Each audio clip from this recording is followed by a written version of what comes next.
Let's cut to the chase. Some footballers enjoy a little smoke.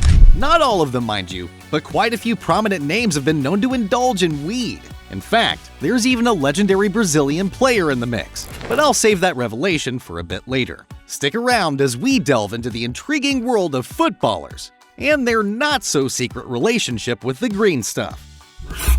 Number 1. Mr. Mesut Ozil.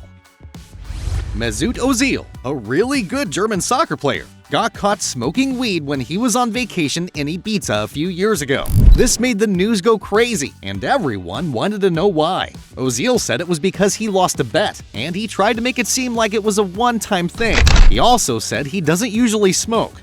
Some people might not believe him though. They think maybe Ozil lost more bets like that, but we can't be sure. Even though this happened, Ozil had a great career in soccer, so it didn't seem to bother him too much. He gave a kind of silly reason, but at least he didn't admit to something more serious, unlike Roberto Mancini.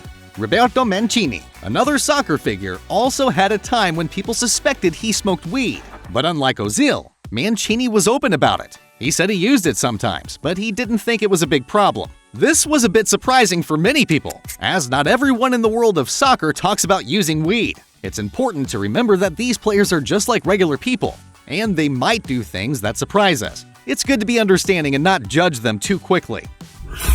Number 2. Roberto Mancini. Just like Roberto Mancini did back in the day, the former player and manager openly admitted to smoking weed on a TV show, right next to Carlo Ancelotti. Roberto confessed that he used to smoke while he was in charge of Lazio. Surprisingly, the media didn't make a big fuss about it. Maybe it's because he wasn't a player anymore. Or maybe it's because he was honest about it, so it didn't seem like such a shocking story. Now, let's talk about why smoking weed in football is a big deal, and why it was banned in the first place. The world's anti-doping agency decides which substances are not allowed in sports based on 3 simple things: if it gives an unfair advantage, if it's risky for health, and if it goes against the spirit of the game. Weed doesn't actually make you faster or stronger. In fact, it can slow you down. So why was it banned? Well, a study from 2011 found that cannabis can help reduce anxiety and stress before and after a game. This can make it easier for players to perform under pressure. Just think about the immense pressure a player feels when they step up to take a penalty in front of thousands, or even millions of people. A few puffs of the devil's lettuce, and all that stress disappears. Maybe Snoop Dogg and Wiz Khalifa should consider becoming professional penalty takers. While some newer studies have questioned these findings, the anti-doping agency still keeps weed on the list of banned substances. But this hasn't stopped some players from enjoying a joint every now and then. Number 3. Gino Coutinho. The next person in our story didn't just use marijuana casually, he actually owned a whole farm of it. Gino Coutinho, a Dutch goalkeeper, played for some of the major teams in the Dutch Eredivisie. He faced challenges breaking into the starting lineup of any club until he joined ADO Den Haag in 2010. But it turns out that Gino's interest in marijuana was growing just as fast. He had a deep affection for these special plants and even went as far as creating a space to grow them, with a staggering 4,200 different pots. He took it very seriously, not treating it as a joke. That is, until law enforcement caught wind of his activities and sentenced him to a year in prison. After this incident, his career took a nosedive, but I'm sure he'll always have his mind in the clouds. Number 4. Chris Armstrong.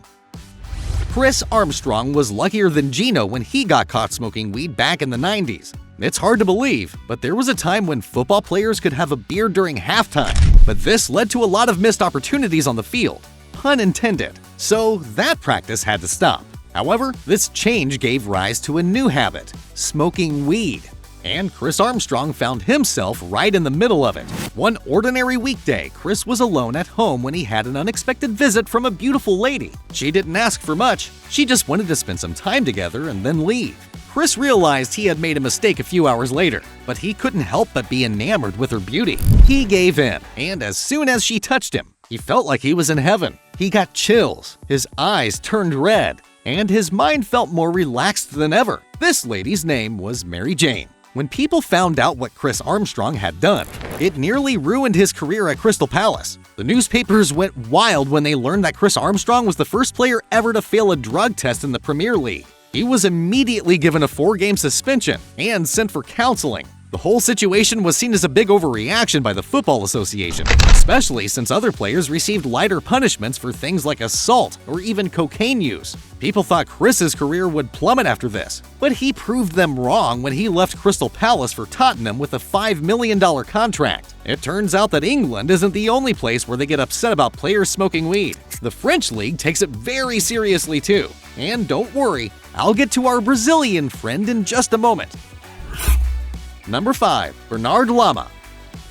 Bernard Lama learned a tough lesson. He was living the goalkeeper's dream in France. He won a league title and 2 French Cups with PSG. He also played 40 times for the French national team.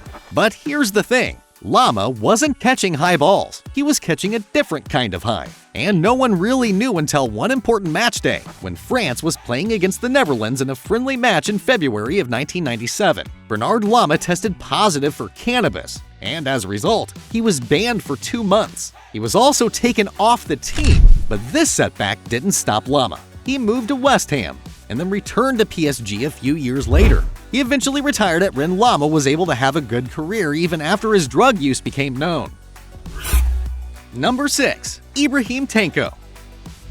Ibrahim Tanko's story was very different, and unfortunately, it was much worse. Tanko was a promising 17-year-old striker when he made his debut for Borussia Dortmund in 1994. Ibrahim's quick rise, however, was short-lived after he tested positive for tetrahydrocannabinol, a marijuana active ingredient. It seems like playing in front of thousands of fans wasn't thrilling enough for him. Ibrahim had moved to Freiburg when he received his punishment, a 4-month ban, and a fine over $7,000. And just like that, Ibrahim Tanko disappeared from the spotlight. He went on to score only 5 goals in 106 matches. It seems like lighting that joint took away his spark, which is ironic, leading him to retire at Freiburg at just 30 years old. This man had a chance for a bright future at only 17, but he lost it over some bad choices.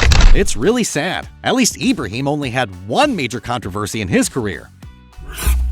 Number 7. Umbelelo Mabizala.